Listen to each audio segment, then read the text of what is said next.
લાખો કરોડોનું નર્મદા પાર્ક પૂરના પાણીમાં ખંડેર બનતા બિનવાસી નર્મદા પાર્ક પ્રેમી પંખીડાઓ માટે આશ્રય સ્થાન બની રહ્યું છે। જુઓ શું છે વાત। ભરૂચના પૂર્વપટ્ટી વિસ્તારમાં આવેલા જાડેશ્વરના નીલકંઠેશ્વર મહાદેવ મંદિરની બાજુમાં તંત્ર દ્વારા લાખો કરોડોના ખર્ચે નર્મદા પાર્કનું નિર્માણ કરવામાં આવ્યું હતું અને ઘણા લોકો માટે નર્મદા પાર્ક આશીર્વાદરૂપ સાબિત થયું હતું, પરંતુ ચોમાસાની સિઝનમાં સરદાર સરોવર ડેમમાંથી સતત પાણીનો પ્રવાહ લાખો ક્યુસેક છોડવામાં આવતા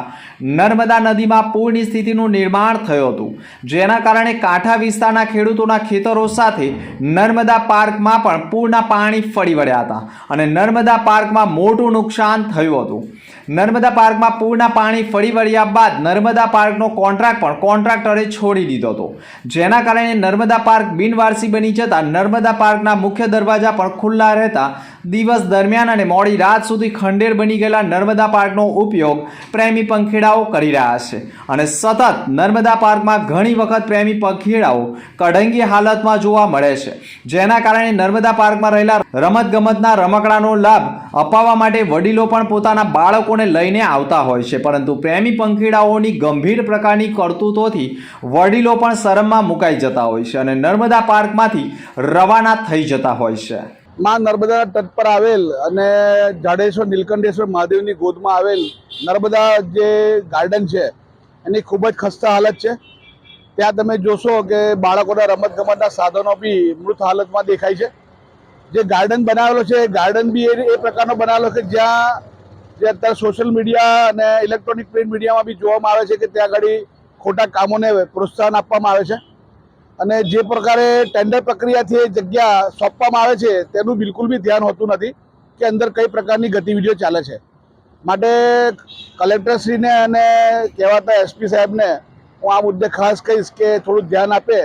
અને જેથી કરીને જે મૃત હાલતમાં નર્મદા ગાર્ડન છે એ ફરી ઊભો થાય અને સારી જગ્યા, રમણીય જગ્યા બને અને લોકો એની મજા લે। નર્મદા પાર્ક બિનઉપયોગી બની જતા તેનો ગેરકાયદેસર રીતે પ્રેમી પંખીડાઓ ઉપયોગ કરી રહ્યા છે અને કોલેજના જ કેટલાક વિદ્યાર્થીઓ પણ નર્મદા પાર્કનો પ્રેમાલાપ માટે ઉપયોગ કરી રહ્યા હોવાના ચોંકાવનારા વિડીયો છેલ્લા ઘણા સમયથી સોશિયલ મીડિયા ઉપર ચર્ચાનું કેન્દ્ર બન્યા છે। નર્મદા પાર્કની ટિકિટ બારીથી માંડી અન્ય રૂમ પણ ખુલ્લા રહેતા તેનો ઉપયોગ પણ પ્રેમી પંખીડાઓ કરી રહ્યા છે, જેના કારણે નર્મદા પાર્કમાં કોઈ અઘટિત ઘટના ઘટે અથવા તો કોઈ મોટી ઘટના અથવા તો હત્યા જેવો બનાવ બને તો તેનો જવાબદાર કોણ તેવા સવાલો વચ્ચે નર્મદા પાર્ક ફરી લોકો માટે કાર્યરત કરવામાં આવે તે જરૂરી છે, પરંતુ ખુલ્લા દરવાજા બંધ કરાવવાની જવાબદારી કોની છે તે પ્રશ્ન પણ આજે ઉદ્ભવી ગયો છે।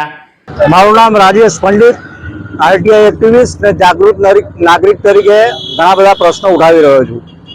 હાલમાં થોડા સમય પહેલા એક વિષય ધ્યાનમાં આવ્યો છે કે જે કરોડો રૂપિયાના ખર્ચે નર્મદા ગાર્ડન ડેવલપ કરવામાં આવેલું, પરંતુ એની યોગ્ય રીતે સાર સંભાળ ન લેવાને કારણે આજે બિલકુલ મૃતપ્રાય અવસ્થામાં આવી ગયું છે અને ત્યાં ઘણા બધા જેને શું કહેવાય અસામાજિક તત્વોના અડ્ડા બની ગયા છે અને બીભત્સ કામગીરી પણ ત્યાં થઈ રહેલી છે। તો ભરૂચ જિલ્લાના કલેક્ટર સાહેબ, એસપી સાહેબને નમ્ર નિવેદન કે આ જગ્યાને જેમ માતરિયા તળાવમાં કરોડો રૂપિયા ખર્ચી અને ડેવલપ કર્યું છે તો ફરીથી આ નર્મદા કાંઠે આવેલી રમણીય જગ્યાને એમાં સારું એવું ટેન્ડર બહાર પાડીને જો ફરીથી અને સારી અવસ્થામાં લાવવામાં આવે તો ભરૂચની જનતા માટે ફરવાલાયક સ્થળ બની રહે એમાં બેમત નથી। તો કલેક્ટર સાહેબ અમારી આ રજૂઆતને ધ્યાને રાખી અને યોગ્ય તે કાર્યવાહી કરશે એવી અપેક્ષા।